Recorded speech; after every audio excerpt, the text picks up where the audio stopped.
It is 2:40 in the afternoon on a Tuesday, or perhaps it is a Wednesday. The distinction, in the life of a freelance creative, has become entirely ornamental. Kristen is brainstorming, or perhaps procrastinating. The line between the two is, in her experience, entirely imaginary. Nearly 4 years of this, she has concluded that inspiration is rarely a lightning bolt. It is, more often than not, just a very long, quiet yawn. And that, she supposes, is the work.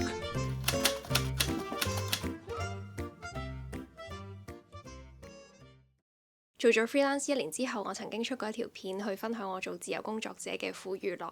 其中一點提到嘅苦呢，就係關於收入唔穩定呢方面嘅苦啦。去到依家啦，今年踏入第4年，收入仍然都係唔穩定。所以第一件事係我已經接受咗呢一種唔穩定，唔再去追求話要翻去辭職之前嘅嗰個人工嘅水平。只要唔使瞓街，3餐基本溫飽，可以間唔中買下書睇下戲，唔借錢自己搞得掂，我就會一直自由業咁落去。生活費減到每月1萬鬆啲，當然有幫助啦。收入就算唔穩定，都係平時咁樣過，拉上補下，仲可以撥啲去供保險儲錢，我就覺得唔錯噶啦。之前睇書睇到一個觀點，佢話因為人生冇可能完美，就算有好多錢都唔得，而唔做自己討厭嘅工作就已經有60分，唔使太多錢都可以過到令心靈滿足嘅生活，又有多20分。原來接受而家過緊唔錯嘅生活，已經可以有80分咁高分啦。一旦唔再追求收入一定要追到或者超過以前嘅人工，生活上嘅一啲掣肘都突然間變得冇咁掣肘啊！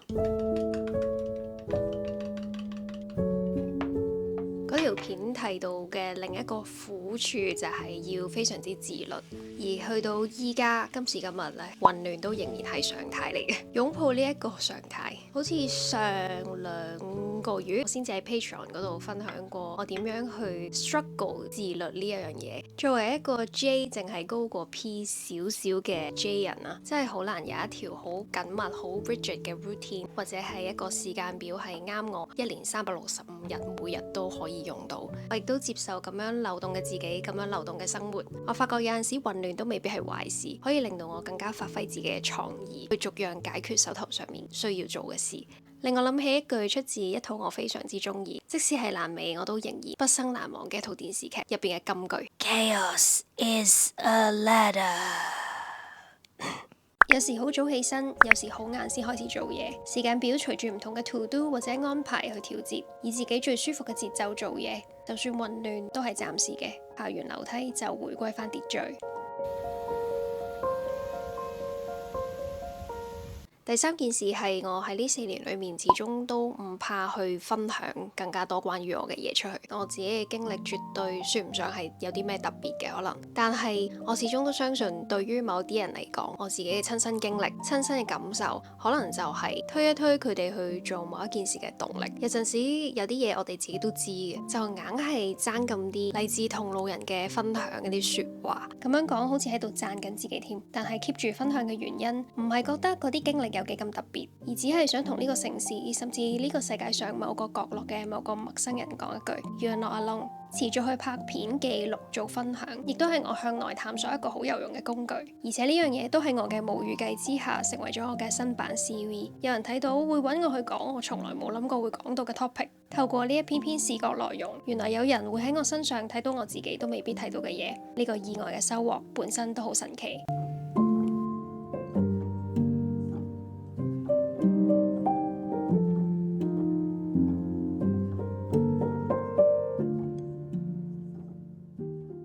第4樣啊，最近同朋友都有傾開呢個話題，就係 work-life balance。以前返工出去為別人工作嘅時候，成日都將呢一句説話當口號咁樣講，但係做咗自由業之後，反而冇咗咁糾結喺呢個 balance 上面。因為好老實講，我而家做緊嘅內容創作，好多時都係記錄我自己嘅生活，或者由自己嘅生活去啟發我想要分享某一啲嘢俾大家知。咁如果將個界線分得太清楚嘅時候，我幾時應該拍片呢？煮飯嘅時候、畫畫嘅時候應唔應該拍片呢？去旅行嘅時候應唔應該拍片？拍片記錄分享或者做其他嘅內容係我嘅工作，同時亦都係我嘅生活。睇書佢係我嘅工作，同時亦都係我嘅生活，亦都係我享受嘅嘢。咁當呢個界線變得模糊嘅時候，好似又唔係唔得喎。而家我都覺得越嚟越係咁樣嘅一回事。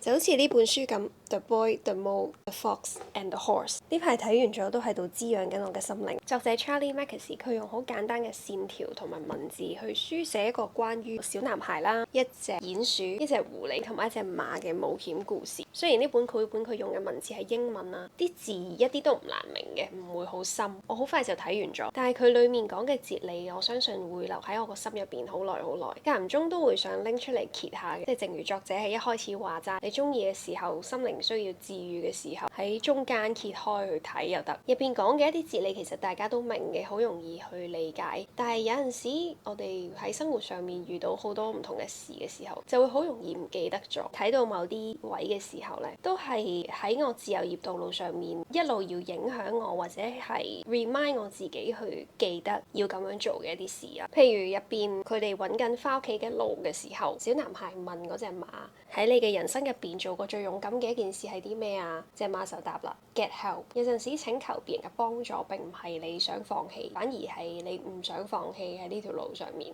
即係我喺呢條自由業路上邊，話長唔長，話短唔短嘅時間，好多時啲難題都要靠自己解決，但係絕對唔係孤軍作戰嘅。真係搞唔掂啦，無論係身體上、心靈上，或者一啲 technical 上嘅嘢、admin 上嘅嘢搞唔掂，需要幫忙嘅時候都可以主動去開口請求幫助，因為我嘅目標係想要繼續喺呢條路持續咁樣行落去啊嘛。咁有陣時揾幫手都唔係一件好羞恥嘅事咯。或者另外有一度佢就係講到要對自己都友善啊。有陣時衝得太行嘅時候，唔記得咗去善待自己，令到個人好容易 burn out。咁但係 burn out 就係一個唔健康嘅工作狀態啦。唔想咁樣嘅時候，就必須要善待自己啦。佢最近就係出咗呢本書嘅續作，叫做 Always Remember， 延續咗小男孩同埋3隻動物嘅故事。好快就上咗成品香港英文書嘅暢銷書榜。依家睇翻佢呢本第一本啊，大概都會知道點解會咁暢銷。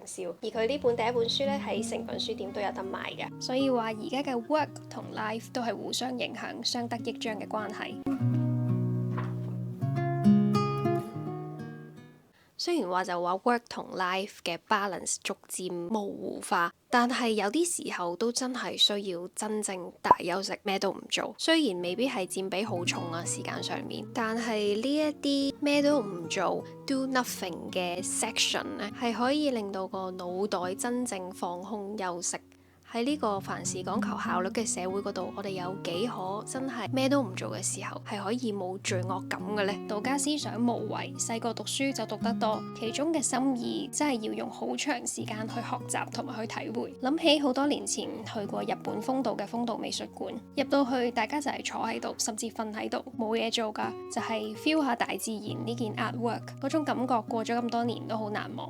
真正乜都唔做，等於要學習放手。我嘅自由業路上面都係一樣。以前會諗為自己做嘢，梗係做得越多越好啦。但係後嚟明白到，做得多唔等於就成長得多。有時拒絕一啲直覺唔啱嘅嘢 ，doing nothing， 反而更加清楚下一步要點做。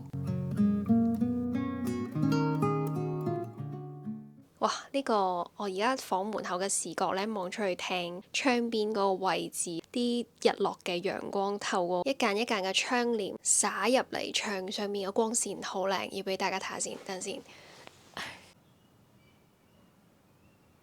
就係呢5件小事，我覺得自己可能係做啱咗，令到我可以喺呢個自由業道路上面行到今日，都仲繼續行緊。多謝你哋嚟睇啊！都想多謝訂咗 Patreon 嘅觀眾朋友們。我諗 Patreon 喺我呢幾年裏面呢，都算係一個做得幾正確嘅決定。咁跟住落嚟，我就繼續喺呢度或者喺 Patreon 嗰度分享內容俾大家啦。Chaos is